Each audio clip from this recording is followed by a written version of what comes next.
Բացարձակ ապօրինի մեղադրանքի հետ մենք գործ ունենք, ներկայացված միջնորդությունը որևէ կերպ փաստարկված չի, հիմնավորված չի, օգտագործել են փողերի եզրույթ, այսպես ասած տերմինը, դա ինձ թվում է օգտագործել են գործին որոշակի հնչեղություն տալու համար, ինքը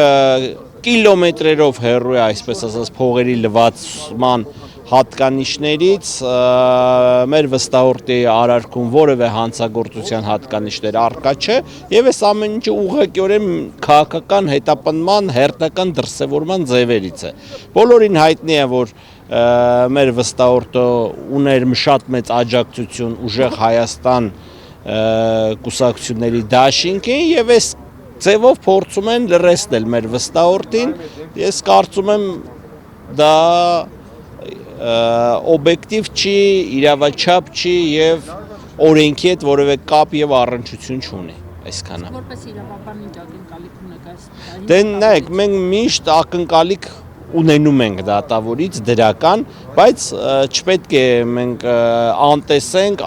համատարած քաղաքական հետապնդումների, քաղաքական ճնշումների